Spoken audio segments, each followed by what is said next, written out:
Tu salud importa. Hoy, en Tu salud importa, hablamos con Carlos Strong, pediatra del Hospital Valle de los Pedroches, en Pozoblanco, con motivo de la celebración del Día Mundial del Asma que se celebraba el 7 de mayo.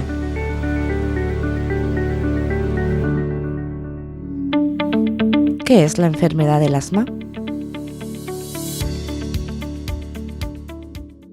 Bueno, el asma es una enfermedad inflamatoria, crónica, irreversible de los bronquios. Esto tiene fundamental importancia explicar qué es cada cosa. Se llama inflamatoria porque es lo último que se ha descubierto en el asma, que lo que produce es la inflamación de la mucosa bronquial, de la piel que recubre por dentro al bronquio. Esa inflamación lleva aparejada una contracción de los músculos que rodean a los bronquios, que es lo que produce entonces los síntomas, que son la obstrucción bronquial. Y es reversible porque esto no es una obstrucción permanente, sino que se revierte con la medicación o espontáneamente. ¿Por qué se celebra el Día Mundial del Asma? Bueno, el asma se celebra de hace más de 20 años, este 7 de mayo, y esto tiene un origen. La primera reunión fue en Barcelona hace ya más de 20 años, y esto fue porque lo que buscamos es lograr el control del asma, pero no a través solo de la actuación del médico, sino también a través de la actuación de los pacientes en sí. Entonces, para eso se desarrollaron una serie de procedimientos o normativas para intentar ayudar que la familia y el paciente se implique en el tratamiento y que podamos entre todos lograr un control de una enfermedad que es absolutamente controlable. ¿Cuál es el lema del Día Mundial del Asma?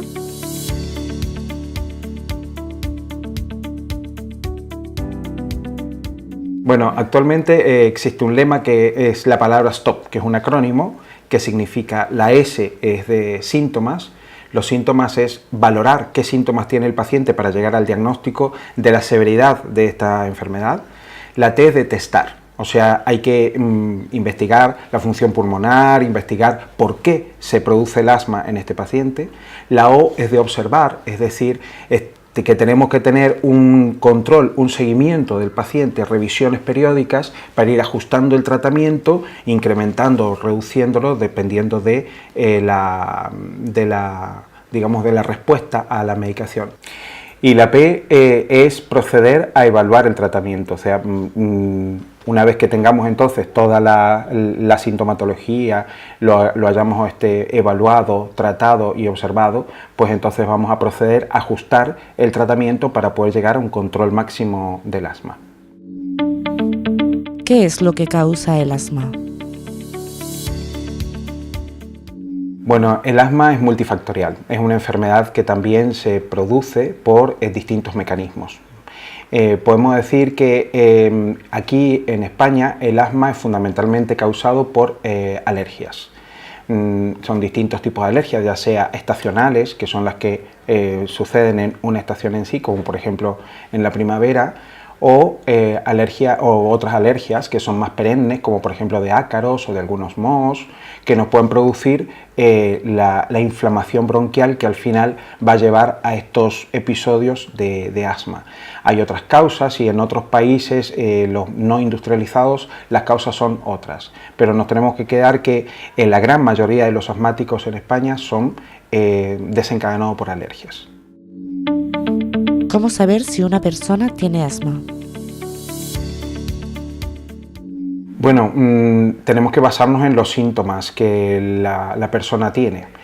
Fundamentalmente el asma son episodios repetidos de sibilancias, de opresión, de tos, de dificultad para respirar, ocasionada bien por el esfuerzo, bien por el sueño, o bien por ejemplo, los agentes externos, como decíamos, el caso de en el invierno los virus, que son muy frecuentemente desencadenantes de cuadros bronquiales obstructivos, y también en la época de la primavera, pues las alergias.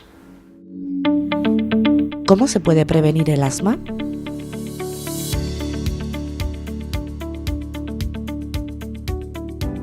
Bueno, el asma es una enfermedad que se puede prevenir, digamos, una vez que se ha desencadenado y sabemos cuál es el mecanismo por el que se produce esta enfermedad, podemos prevenirla. Por ejemplo, en el caso de las alergias, podemos usar medicación antialérgica e inclusive vacunas cuando el paciente lo requiere. En el caso de los ácaros, por ejemplo, o el moho dentro de la casa, pues hacer una limpieza o higiene adecuada de la casa para tratar de disminuir la exposición de estos ácaros a la persona que es alérgica a ellos y que es lo que le produce al final el asma. Y como prevención primaria podemos decir que la lactancia materna sí que ha logrado o que se ha visto que disminuye el riesgo de padecer asma. Es una enfermedad que no está exactamente codificada en los genes, es multifactorial, pero la predisposición es muy alta. Cuando el padre es alérgico, el niño tiene riesgo. Cuando la madre es alérgico, el niño tiene todavía más riesgo. Y cuando los dos padres son alérgicos, el riesgo supera el 80%. ¿Por qué está aumentando tanto el asma en los niños?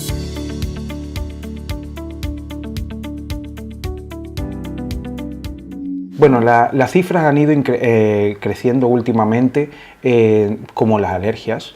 Yo creo que es por la exposición que nosotros tenemos a los agentes externos de la polución, del smog, de las ciudades. Esto juega un papel importante y también el incremento de las alergias. Eso yo creo que son las dos causas por las cuales el asma se ha visto incrementado en estos últimos años. ¿Qué síntomas pueden alertar de un posible problema de asma en los niños?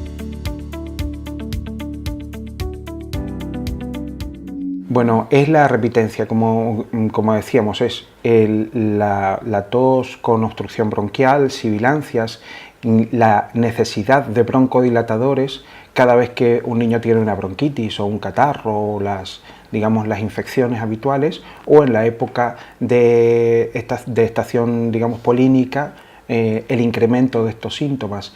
Entonces, el hecho de tener algún episodio aislado de sibilancia no significa que sea asmático, pero si tiene repitencia de estas crisis, pues probablemente lleguemos al diagnóstico. El diagnóstico es absolutamente clínico. ¿Por qué esta enfermedad es frecuentemente subestimada?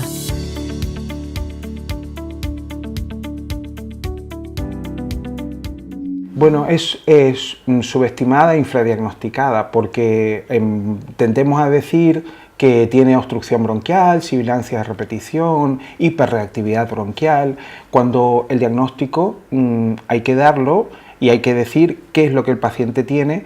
A veces es por una palabra que se usa poco, se usa con un poco de resquemor, por no ponerle un título, un nombre a una palabra, a una enfermedad que realmente los síntomas son bastante claros. Yo creo que es por eso se subestima un poco y se infradiagnostica. Pero hay que tener en cuenta que la enfermedad produce una obstrucción bronquial y el paciente que tiene asma sufre dificultad para respirar, dificultad para la sensación de esta falta de aire, no es muy agradable, más bien no. Entonces es una enfermedad que si la tiene hay que ponerle el título y ponerle el tratamiento para que esta persona que tranquilamente puede llevarla llegue a una vida absolutamente normal. ¿De qué manera afecta esto al paciente?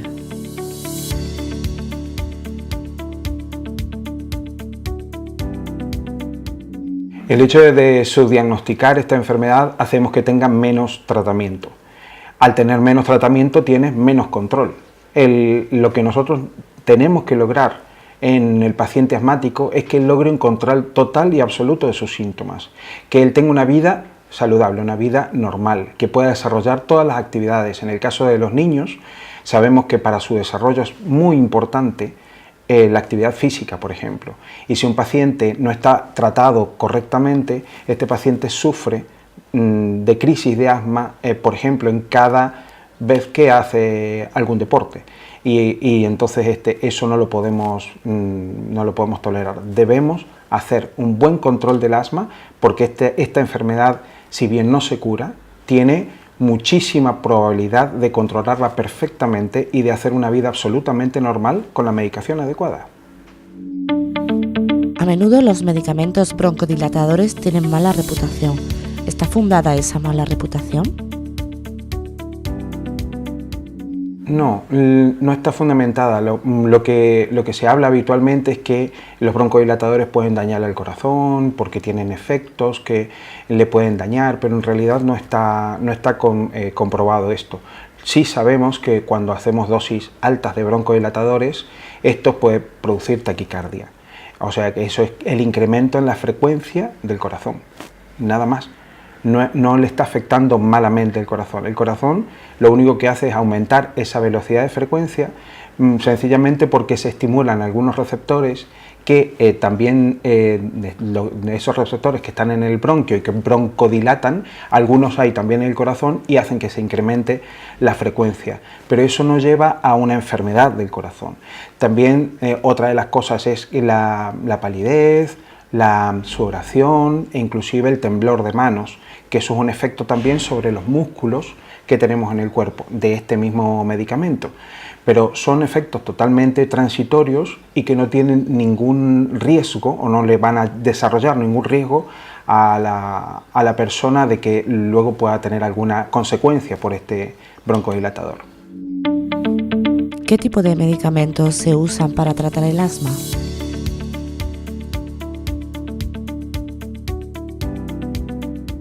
Bueno, podemos decir que hay dos grandes grupos de medicación, lo que sería la medicación de rescate y la medicación de mantenimiento.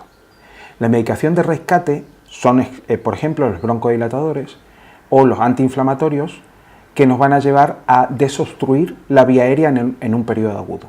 Cuando uno tiene una crisis asmática, lo que hay que usar son los broncodilatadores. Luego tenemos la terapia de mantenimiento, que son habitualmente corticoides inhalados y otras medicaciones, que hay muchísimas en el mercado, que podemos usar dependiendo de la gravedad del asma, asociar medicación, subir dosis, bajar dosis, dependiendo de cómo el paciente vaya controlando su enfermedad. Y estos son los medicamentos entonces para prevenir el asma, o sea, para tratar y hacer que él tenga la menor cantidad de síntomas posible. Una cosa importante a destacar es que los broncodilatadores de acción corta, es decir, por ejemplo el salbutamol, que son medicaciones que se usan para el momento de la crisis, esta medicación desobstruye la vía aérea por algunas horas. Nosotros lo usamos mucho para ver cómo va el paciente. Si el paciente necesita mucha dosis de broncodilatadores de acción corta, es porque la terapia de mantenimiento no está siendo adecuada. Entonces es importante esto, porque tampoco está bien que se use broncodilatadores de acción corta en forma continua durante meses y meses y meses de tratamiento, porque eso, digamos, nos está haciendo ver que esta enfermedad no está controlada. ¿En qué medida se cura el asma?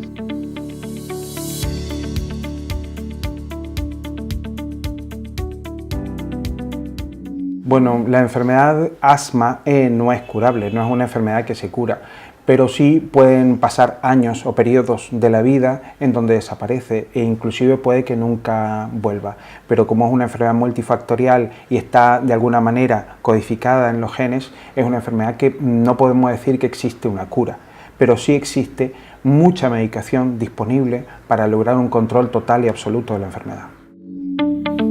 ¿Cuáles son los principales retos de futuro en el ámbito del asma?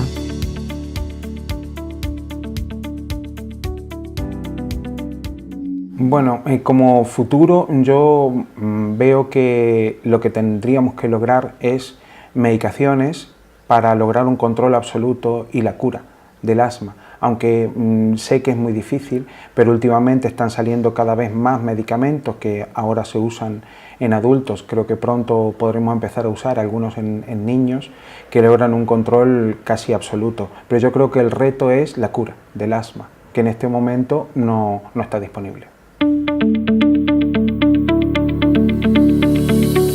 Carlos Strang nos hace un resumen sobre las principales causas que provocan el asma, así como la importancia de seguir un tratamiento adecuado.